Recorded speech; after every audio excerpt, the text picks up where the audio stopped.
ShortList Media in 2007, around the same time of the recession. Established industries ridicule new models just before it becomes obvious that that new model was the answer to a big problem. Generation Z and Generation Alpha don't necessarily see the link between hard work and reward. So as someone who is successful, what encouragement would you give to them? That hard work that you do shouldn't be blind hard work. You should from the start keep evidence of your results. What do you think are the most common mistakes candidates make when they're being interviewed by you? I mean, in terms of the mistakes they make, they bluff, which is always fatal. Mike, it is an absolute pleasure to have you on the platform. Oh, Micah, it's a massive pleasure to be here with you. Thank you so much for asking me. I'm really looking forward to our interview today. Thank you so much. You've written this amazing book called The Next Gen CEO. It's absolutely amazing. To my audience, absolutely buy it. It's phenomenal. Oh, Micah, thank you so much. I genuinely, I really appreciate that. Thank you. So the first question I'd like to ask you is, what inspired you to write Next Gen CEO, and what do you hope readers will learn from the book? That's a really good question. I realized that the old leadership playbook was expiring in real time. We have AI, we have hybrid work, we have huge cultural shifts going on. There are conflicts, both real conflicts, but also ideological conflicts. And in that world, leadership can't help but have to change. And so I figured that was a really good start point to look at what good leadership in the future might actually look like. And I wanted to write the sort of practical leadership book that I would have genuinely used myself when I was on my journey up through kind of general management. So, you know, I'm broadly writing for kind of two audiences. One are established leaders who are kind of looking for a new edge in this very fast-changing world, but also for younger, emerging people who recognize within themselves that they have an urge to lead. And both of those audiences have one big thing in common, which is that they are time poor. So what they need, a bit like me, I don't have a massively long attention span. I focus really powerfully on one thing at a time. So I wrote this book to have kind of short, sharp, honest chapters that you can dip into when things are maybe going wrong in your leadership journey, or when opportunities present themselves. And it's designed to have, you know, useful frameworks and actionable advice, things you can actually do. I wanted to try and avoid as much as I possibly could that kind of needless jargon that I think often enters the conversation when you talk about leadership. But I guess the big message is that leadership isn't about sounding impressive. It's about creating energy, clarity, and momentum in what are really uncertain conditions. Thank you so much. And, you know, in your book, you talked about you held various leadership roles in places such as Smash Hits, FHM, Kiss Radio, ShortList Media. So how did those experiences shape, you know, the qualities that you talk about, like self-leadership, people leadership, optimism? Please just talk to me about that. What's interesting is most of those businesses, when I became their leader, they were going through disruption. So I learned very early on. I mean, when I became the editor of Smash Hits, which, you know, for those of your younger listeners, Smash Hits was a very big teenage pop music magazine in the 1980s and 1990s. Absolutely market leading. It sold, when I became the editor, it was still selling 500,000 copies every single fortnight. So very profitable as a business and very influential in terms of, you know, if you were a pop star at that particular time, you had to go through it. You couldn't really go around it. You know, social media didn't exist. All these different outlets didn't exist. So being in Smash Hits, being on the cover of Smash Hits, for example, was a real milestone moment for any new acts, any new bands that were coming through. So, but it was really struggling when I inherited it. And disruption, I think, teaches you that you have to be adaptable and that beats certainty. And I think that's a leadership lesson that I have kept with me. Things like FHM was struggling. It was number 5 in a market of 5. Maxim was a different kettle of fish, but it had just launched in the US when I went to New York and edited that. Kiss FM was going through a massive, great big change between being quite a niche dance music radio station to being something much broader and more mainstream. ShortList actually wasn't in a disruptive market. It was there to disrupt the market. So again, that idea that you need to be able to adapt quickly and be honest and candid with the people that are with you about the challenges that you face and about the fact that you don't necessarily know all the answers, but that you're willing to learn together, I think is a really big quality. I also discovered that optimism is an incredibly practical characteristic to have, because ultimately your job as a leader is to give confidence to people to lead you into uncertainty, and nobody follows a pessimist. You need that internal optimism. You need to be able to radiate that out. And I guess the other thing I learned was that self-belief isn't about your ego. Self-belief is about the ability to do hard things consistently. And it's also the ability to hold your nerve publicly while you're privately working things out in real time. So I think those are the qualities that you need when you want to be a disruptor and or when you're working in uncertain environments. Thank you so much for that answer. And even just following on from that, you launched ShortList Media in 2007, around the same time of the recession. A lot of people didn't believe in you. I read in the first few pages of your book. How did you bounce back from that? Because I can imagine, you being in that industry, a lot of people not believing in you, but you're still going ahead to launch something that you believe will be successful. How did you do that? Yeah, I think the first thing is to remember that most established industries ridicule new models just before it becomes obvious that that new model was the answer to a big problem. It's kind of almost the law of nature. I had a real conviction because I realized that we weren't really in the magazine business anymore. I'd come from magazine publishing. I was a journalist, I was an editor, I'd become, a publisher. I'd experienced, lots of different roles within the magazine industry. And that was what I thought was my destiny. And then I kind of realized early on, as things relatively early on in the kind of digital revolution of the early 2000s, that actually we were in the attention business, not the publishing business, and that attention was moving, and it was moving to different places that might support different business models. So I had an inner conviction that this was something that was going to work. I was ready for people in the industry to ridicule it. And in fact, I kind of wanted them to an extent, because, we were a very small company launching into a world that was full of very well-established, very well-funded and resourced incumbent players. The sorts of people that if they put their mind to it, they can stamp you out of business really quickly. So I kind of wanted them to go around and tell their staff and tell their customers, this is a crazy idea, it will never work. It gave us something to want to prove them wrong, but also it meant that when it did start to work, they were too proud to admit that they were wrong. And so those big companies gave us far too long to establish ourselves, to get a foothold in the marketplace before they even began to respond, because they were still telling themselves this couldn't possibly work. And I think, the other thing was, I was probably just naive enough to try it. And sometimes that naivety of not knowing how hard something's going to be really helps you as a founder. Thank you so much. And in the book, you actually talked about there was this time where you first started ShortList, and a lot of the actual papers were coming back to the warehouse. And it was actually your wife, Bev, that told you that you need to go back and lead. So how did you bounce back from that? How did you push yourself in that way to overcome that hurdle to make it as a huge success? Yeah, I mean, you know, the story was really that we'd created this amazing product. We created a nationwide distribution network.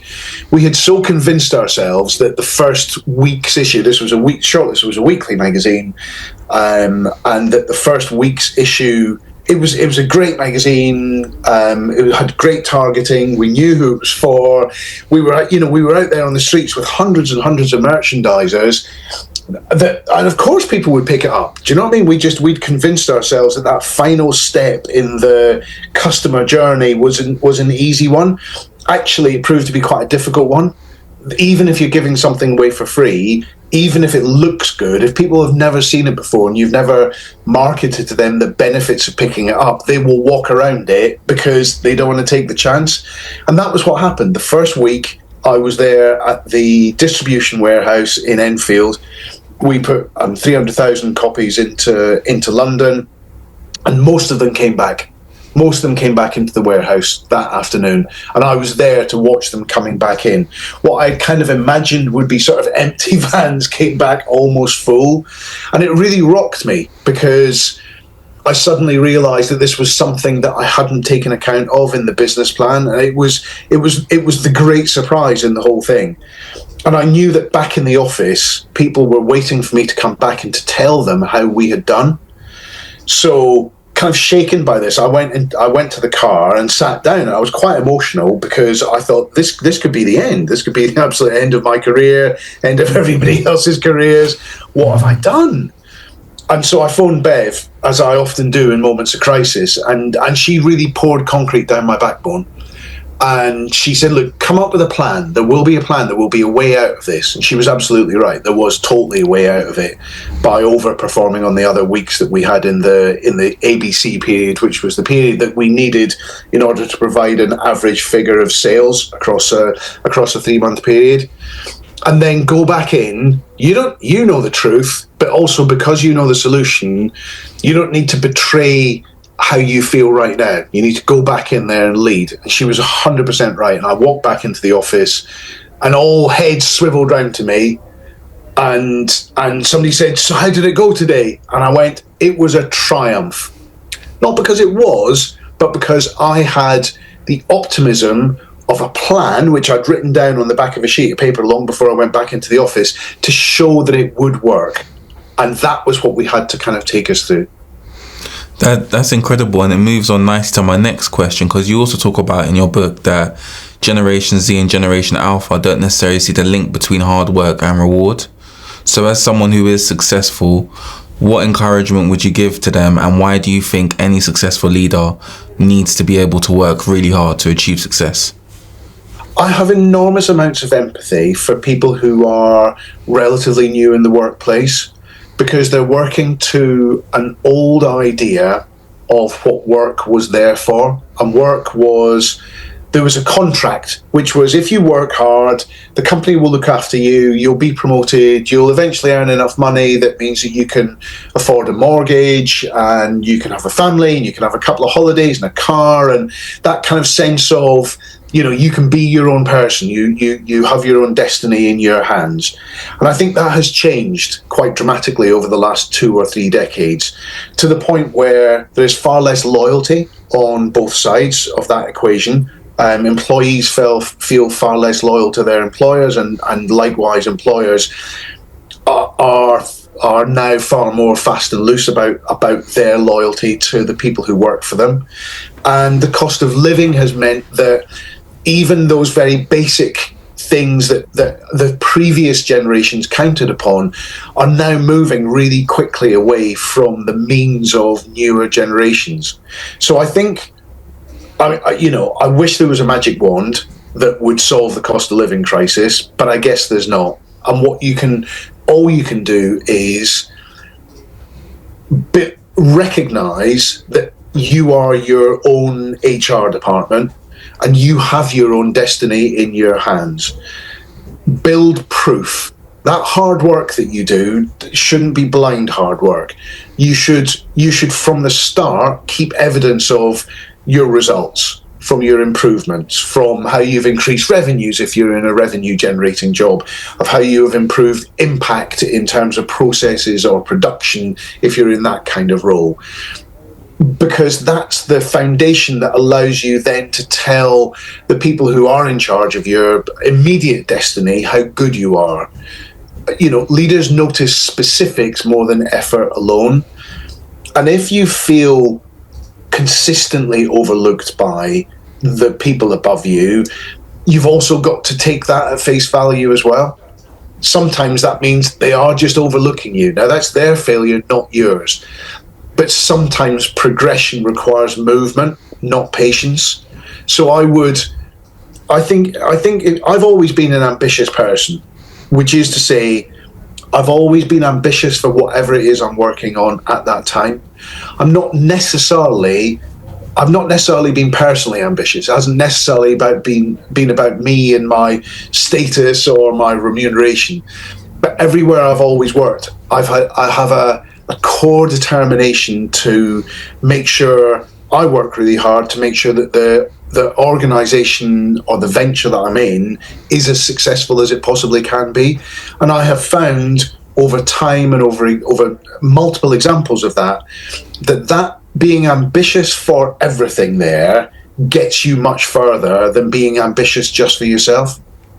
Thank you so much. And another thing that I've learned from your book is that you've talked about, you know, your interviews with people like David Dein, who was the former chairman of Arsenal. Yeah.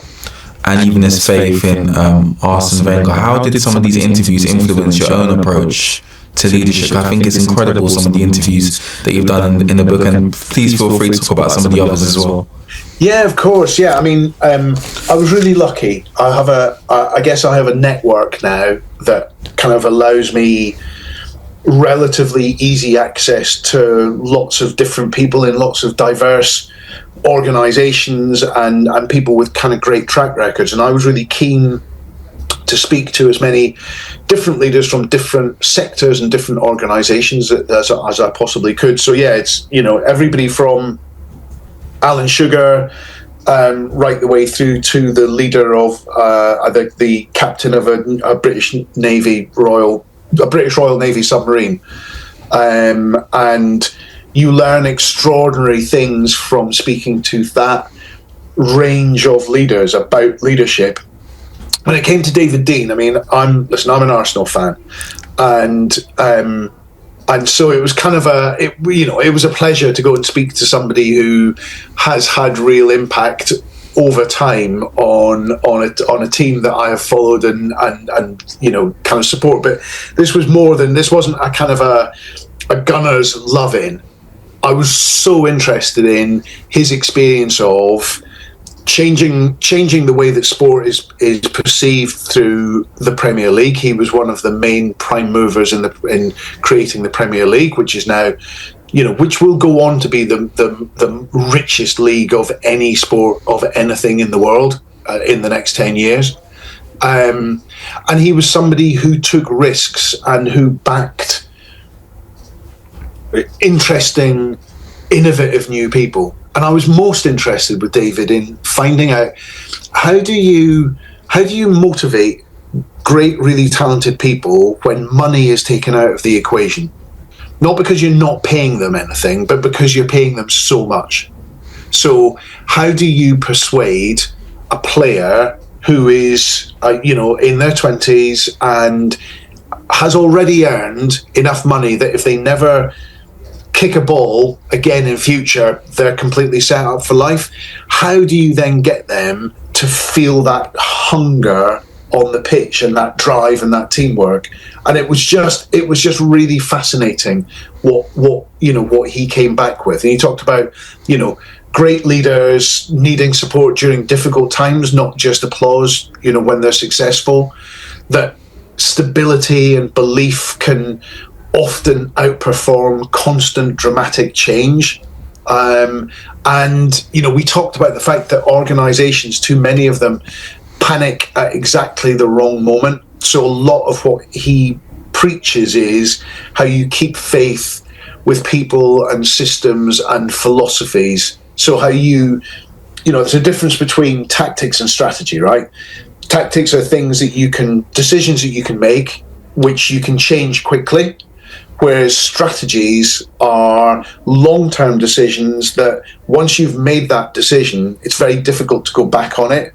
And that, if you're running, a Premiership football club, is things like, a manager, a coach is a strategic decision, not a tactical decision. And it's one of the things that too many football clubs get wrong, that they think that actually if there's a problem here, let's just change the manager. Yeah. And David Dein never did that. I mean, that's amazing. And another thing that I actually learned from your book about you is that there was this time where you were abruptly dismissed from your role at Virgin. Yeah. So please, can you just talk to us about that and how you bounced back from it to become the success you are today? Oh, thank you for saying that. I was 19 years old. I was a press officer at Virgin, and I was not very good at the job. The reason I wasn't very good at the job is I was offered it without any process to go through to prove if I could do it or not. And I felt too scared to say when I was in the job that I didn't really know how to do it. So I never asked for help. And nobody ever gave me help. Mm. So after a year, I think everybody worked out, including myself, that I wasn't the right person for the job. And I was starting to make plans to move on, but I wanted to do that in my own time. Anyway, my boss found out that was my plan and decided to dismiss me pretty much on the spot. And it was a brutal and humiliating experience for me at the time, but hugely important in hindsight. And I realised then that leaders have a duty to handle exits with dignity and clarity, and to not be cold about it. And I don't necessarily blame the person who did this. I don't hold any grudges against them, but they were very brisk. They were doing it because it suited them, and they didn't have a particularly high degree of care for me during that. And the experience made me determined never to hide behind corporate process when difficult human conversations were needed. There could have been a process. I might still have ended up leaving the organisation, but instead of trying to turn things around or understand what the issues were at the heart of it, she moved straight to the nuclear option. And I kind of learned from that looking at it from the point of view of the person kind of at the sharp end of the process, how that could be done different. So, for me, I've never tolerated underperformance in the organizations that I run. I'm always trying to produce as good a set of results as we possibly can, and to get people to understand their superpowers and to push on through and to get the best out of people. But if at the end of the day they have to leave, then you have to do that with clarity about why they need to leave, and then dignity. They need to. It's a big decision, so you want them to have it not feel like it's the end of the world. And even just following on from your point, you also talked about in the same book that when an organisation was going through a restructure, you actually sat in the meetings where people were going to be made redundant. Yeah, I was told by the HR department that was a waste of my time, and I fundamentally disagreed. We went through a redundancy process where we had to make, I think, around about 70 people redundant. That's an enormous amount of people from a workforce of about 400. Right. And I felt it was really important for me to be able to sit in those meetings and explain where it was required that this wasn't a judgment upon those people themselves, that what this was it was a necessary business step that we had to make, and that we'd explored all the options, and that we wanted to support people on their way out of the business. And again, just remind them that this wasn't something that they should take as a judgment at all on their capabilities or their future potential. Interestingly enough, 2 of the people who I made redundant in that exact redundancy round, I ended up co-founding ShortList Media with. That's incredible. That's actually incredible. One of the chapters I like in your book is you title it Lord Sugar Tells It Like It Is. So we're gonna touch on the Apprentice a bit. So what is Lord Sugar like behind the scenes? Is he exactly the same as he is on the Apprentice?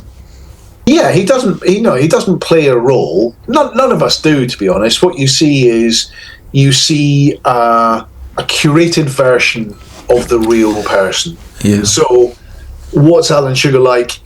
Off camera, he's very funny. He's much funnier than most people realise. He is incredibly decisive. That might not be a surprise to viewers of The Apprentice, but in real life he does not dither. He hates waffle. He moves on quickly once he's formed a judgment. What I find surprises people is how sharp his instincts remain. He spots weak links, weak thinking almost instantly and acts from there. He's got an impatience, and his impatience is around, I think he's always been a man in a hurry. He's always been a man who has wanted to build businesses, grow things, do it now. And he doesn't stand on ceremony with those things. I think in real life or on TV, it's a kind of a creative impatience. That's incredible. And the next part is you've interviewed over, I believe, is it about 12 seasons and been a trusted advisor twice? It's 14 seasons now in total, and yes, I have been. I've stepped in for Tim on a couple of occasions where he was once where during COVID, where his driver tested positive for COVID, and so he had to isolate. And then another time where he was unavailable for filming, and we took a bunch of celebrities off to Lapland. So I think in truth, I managed to. I'm lucky in that sense. Like I got a trip to Lapland with some celebs. It was great.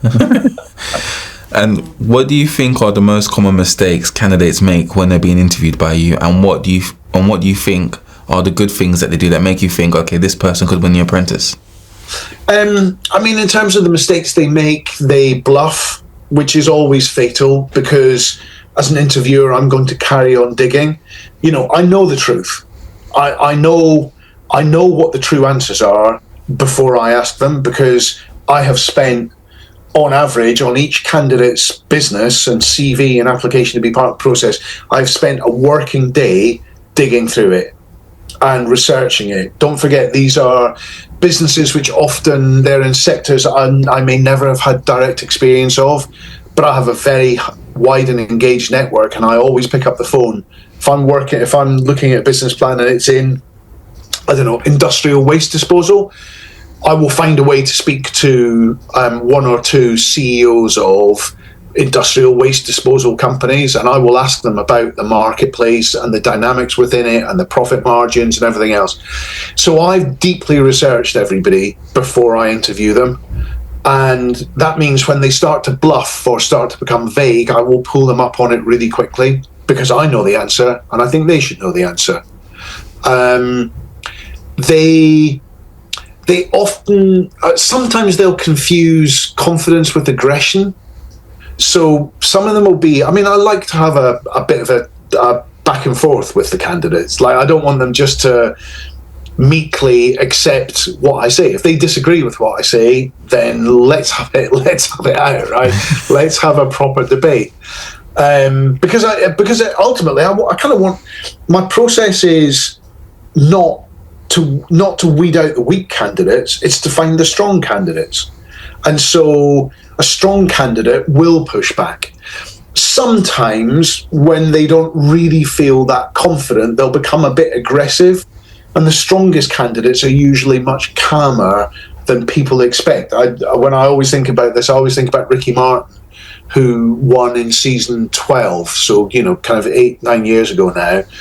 And Ricky was so calm. Actually, sorry, I say season 12, season 10 I think it was, because that would have been 2012. And he was so calm and composed, that he had that sense of kind of certainty around him. So it's the thoughtful ones rather than the loudest that tend to impress me. The ones that can absorb criticism without collapsing into a defensive mode really stand out. And people who know their numbers, immediately without stumbling over it, I think are really impressive. Because I come from the creative industries, and because I was originally a journalist, so originally a writer and an editor and everything else. Being numerate is not something that necessarily comes instinctively, naturally to me. So I have to work really hard. And on that measure, if I can do it, if I can focus long enough to understand what the numbers mean that are on the page, then anybody can. So I've kind of got no patience for people who kind of go, I'm not really a numbers person. If you're going to run a business, you need to be a numbers person. Yes. Or you need to teach yourself how to be a numbers person.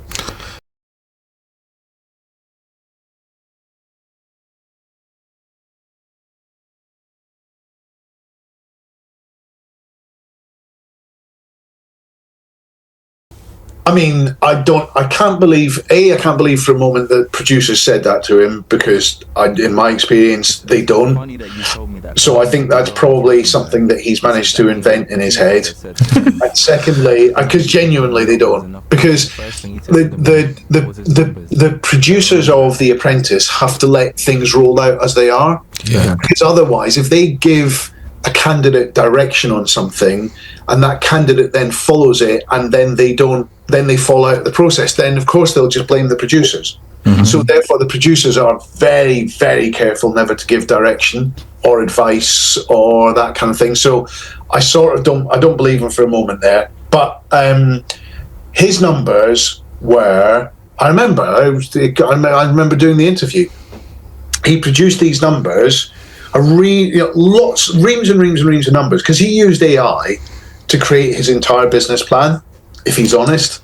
Mm-hmm. Whatever he said, it was all pretty much written by ChatGPT or Claude or a mix of those two things. And listen, I'm saying that I kind of like the guy on a personal level, but and I'm not sure where his numbers came from. They were, when I got them, they were on a sheet of A4. And it was so dense. There was just no way you could read them. And I'm just not sure he put them together. It didn't feel to me, I have an instinct, I've developed an instinct over years for when somebody has done something themselves or when they've had extra help. And there's nothing wrong with having extra help. If one of your listeners decides that they're going to apply for The Apprentice, one of the things I would do is I would suggest to them that before they go on there, that they get other people to look at their business plan, help them make it really good. Doesn't matter, as long as it's their business plan that they've done and they've learned, then that's great. There's nothing saying you have to do it and then keep it to yourself. I would definitely do that. I mean, very often when I look at business plans, I can tell I'm the first person that they've ever spoken to about that business. And what sounds really great in their head when it starts to come out of their mouth just is gobbledygook. Thank you so much. And I think that also what's incredible about you is that you are the CEO of the Evening Standard. But the thing that I really respect about you from reading this book is that you knew when to walk away when the vision didn't align. Yeah, it was... I was at the Evening Standard for kind of 8 or 9 months, which was much shorter than I expected to be there for. I realised once I got there, it was a troubled business, but I realised when I got there that the scale of transformation that I believed was needed wasn't fully aligned internally.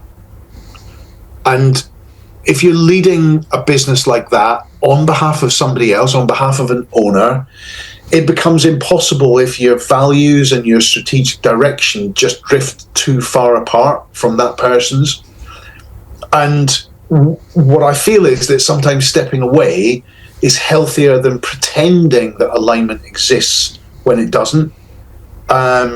So ultimately, I felt that the interests of the business, and certainly my best interests, were better served by moving along.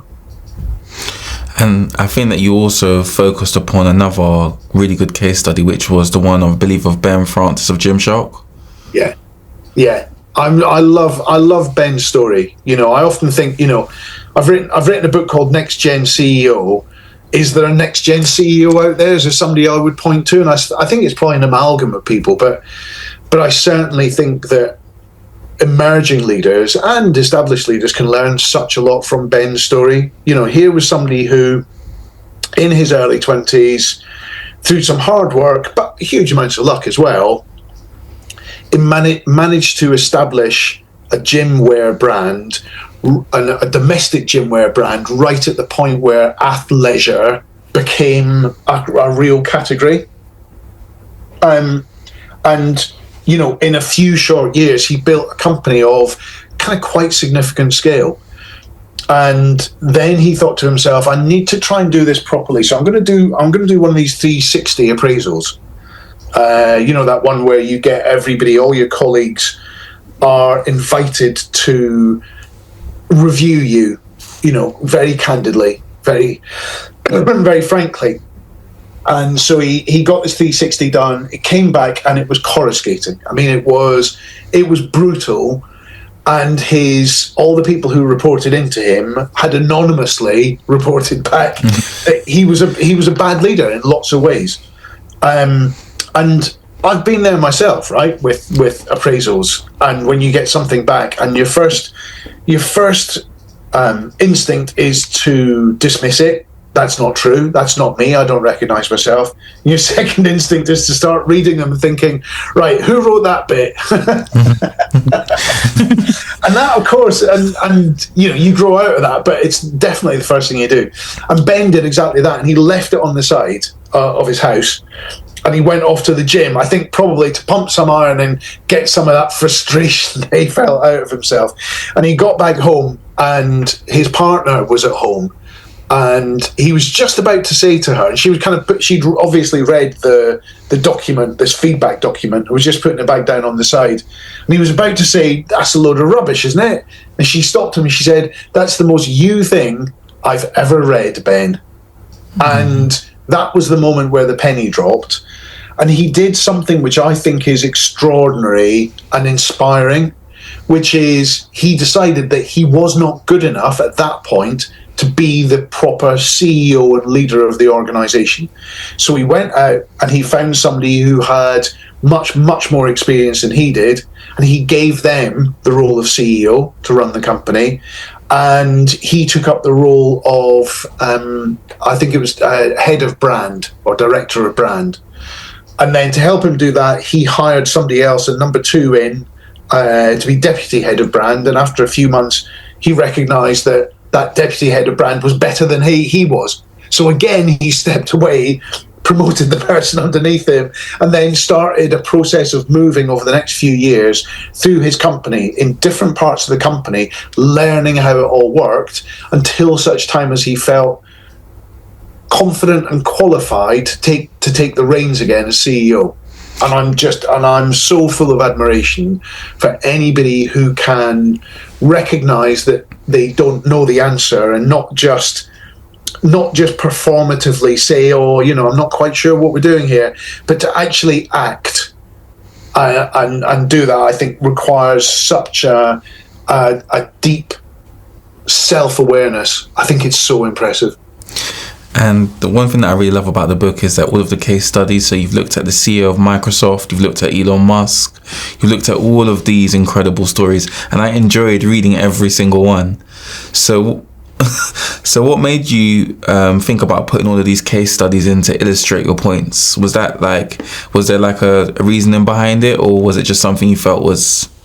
Yeah, I think I've always found that stories make points memorable. It's how we all learn, right? We all learn as kids through stories. You know, it's where fairy stories and fables came about. You know, they probably have a kernel of learning at the heart of them, but the way you learn them is by being entertained or engaged or surprised or shocked out of your kind of complacency. And so I felt that there were points that I really wanted to make, maybe about delegation, or maybe about, communication or growth or the power of changing your mind. And what I did was I knew the point I wanted to make, and I went in search of good, authentic stories that would, with people who are either well known or they represent well known brands, that would make that point for me, or that I would bring my own experience into play. But I was wary of, this is a book I've written, and it is, I suppose there are some kind of biographical elements in it, but I wouldn't pretend to have experienced everything or to kind of be the font of all knowledge, partly because what I preach is you sometimes don't know these things. So often the best job I can do is to inspire people to remember something and then go and explore that topic for themselves. For many of these chapters, I think are kick-off points for readers to go and discover this stuff for themselves, but to kind of feel confident there's a good reason for them to do that. Thank you so much. And even in your book, you also talked about a point where you got food poisoning. I think it was from a chicken wrap. It was from a chicken wrap from a very well-known sandwich shop, which my publishers told me I was not allowed to mention in print. And listen, I get it. I ate the evidence, so it's difficult to pin it on them now. All these years later, and that was a really big moment for me to pivot out of what I was doing, because it gave me the distance and the realization in a fairly horrible way, but it allowed me to realize what it was about if my career had ended, frankly, if my life had ended. I don't think I was really going to die, but lots of my internal organs decided to pack up, so who knows. But I felt like I could have been dying at that point. And it was at that moment that really caused me to think, have I done everything if I did die now, would I feel proud of what I had done? Would I feel, and the answer was yeah, broadly. Would I feel fulfilled? Would I have done everything that I really wanted to do? And I had recognised that at that point that no, I hadn't, that I'd taken risks, that I'd done some really good work, but I'd always been on somebody's payroll to take those risks. And so fine, that might be me risking my career, but I wasn't really risking my money. I wasn't putting everything on the table, and I thought I've got to do that to feel truly fulfilled. I've got to test myself with my own business. That's incredible. And I think also you talked about using fear as a tool to drive performance. I thought that was a really powerful point. Could you just illustrate it and just expand on it more? Yeah, I think, there are lots of situations that people find themselves in when they're in a leadership role where they feel a sense of fear about doing something, and, it can be something as simple as just standing up in front of people in public speaking.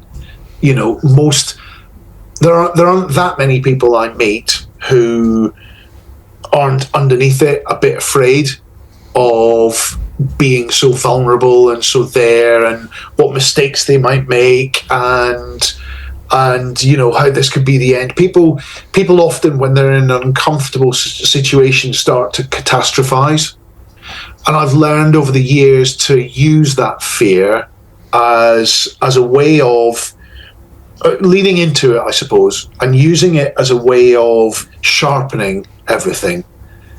Accepting where you're going, preparing as much as you possibly can before you kind of step up there on stage, but using those nerves, that natural anxiety that comes with it as something to make you super aware of everybody in the room. Because it's the one thing people when they're in the spotlight of leadership often feel really self-conscious, and it's a time where your imposter syndrome can often come and tap you on the shoulders. So pushing yourself through that and using that fear of the situation that you're in to start to touch and engage with all of the people that you're addressing. It's brilliant because it takes the focus away from you and it puts the focus on the audience, at which point you feel all of your anxiety levels dropping, and then you know you're in the right place. Thank you so much. And the last couple of questions is, out of all of the entrepreneurs that you've looked at in the Next Gen CEO, which case studies do you think have stood out to you the most, and why? I talk a lot about Nokia. I suppose because many of us grew up at a time where Nokia phones were the mobile phone market, and then all of a sudden they weren't. And it fascinated me, that story, because brilliant companies often look like they're failing gradually and then they disappear all of a sudden. And I was fascinated to dig into what had really happened behind the scenes. And it wasn't that they didn't know what was going on. It wasn't that they didn't foresee the iPhone and smartphones. It was just that they had a really toxic internal culture that meant that they feared, people in the organization feared the board more than they feared the competition. And that's a terrible place to be. It makes you do things. It makes you do all the wrong things. I loved exploring leaders who created strong cultures under extreme pressure. So there's I think one of my favorite chapters is with Darina Garland, who is the co-CEO of Uni Pizza Ovens, and they're a real unicorn. They're a British engineering unicorn. I mean, there aren't many of those, if any, apart from them. And in the engineering part of it, because they have these amazing, garden pizza ovens that are portable, that's amazing and beautiful. But actually, it's the culture, it's the people culture that sits underneath it that I think is possibly the thing that has made them as big as they've become. And I'm also really drawn to stories where resilience matters more than genius. And in interviewing the British Royal Navy nuclear submarine commander, I really understood he was able, and I hope I was able to kind of do justice to this on the page. He was able to make me really feel what it must be like when you are in a narrow metal tube 300 meters under the Red Sea for months and months and months at a time. You are a 24 hours a day leader. And I found his stories of dealing with that, particularly when under the most incredible crisis situation where he genuinely felt that the submarine, because it collided with an undersea mountain, was going to sink past its crush point, and that he and everybody else on board would die, and that there would be a nuclear meltdown of some sort. That was an unbelievable. You kind of think about leadership in some ways, but when you realise the kind of guts that you need to lead in those sorts of circumstances, I mean, I take my hat off for that. Thank you so much. And the last question I'd like to ask is that Next Gen CEO, it comes out on, I believe, the 4th of June? That's correct, yes. So I believe you have an audio book, you have a hardback, you also have it on, you can also read it online as well? So there are ebooks available wherever you get your ebooks. I recorded the audiobook a few weeks ago, and this week I got to actually listen to the final produced version. That was 3 days of being in a little sound booth with a producer on the other side of the glass from 9 o'clock in the morning till 5 p.m. Blimey, your voice starts to croak after a while. So I listened to that, and it sounds really good. And also this week, just 2 days ago, I went to the printers, and I actually saw my real book, coming off the production line, warm. It was still hot off the press, which was kind of incredibly exciting. I have, for the last 3 or 4 months, as I've been going around speaking about my book, marketing it, if you like, to people, letting them know, I've had this, I'll show you this, right? See if you can spot the difference. There's not much difference between these two books, but what's inside this one here, this is just the dust jacket. Right? What's inside here is somebody else's book. I just needed something. I think when you're pitching a new concept or a new idea, you need to tangibilize it. Yeah. And so making it a real object meant that people took it seriously. It wasn't just an idea that I had in my head. So having a prototype, even if it doesn't do the work, is really good. So excited to actually get this in my hands for the first time. And then they also showed me there's a thing called the trade paperback. Trade paperbacks, you know, when you go into like a WH Smith when you're in an airport and you see like a hardback size book, but it's softback, it's like a paperback. Yeah. So it's the same size pages as a hardback, so bigger format, but it's soft, so it's a bit lighter, so you can stick it in your travel case. So they've also done a run of those as well, the trade paperbacks. So it'll be available in 4 different formats on June the 4th. Thank you so much for your time, Mike, and it's been amazing interviewing you. Listen, honestly, you've been a terrific interviewer, Micah. I really hope I hope that some of the things that I've said kind of really resonate with the audience. I'd be absolutely delighted to connect with any of your audience on LinkedIn. LinkedIn is where is the kind of core of, I have quite a diverse series of directorships and different obligations. So LinkedIn is where it all comes back together. And if people connect with me on LinkedIn, I will always connect back with them, and if they get in touch with me, I will endeavour to help them where I can and kind of point them in the right direction. So yeah, please spread the word. I will do. Thank you.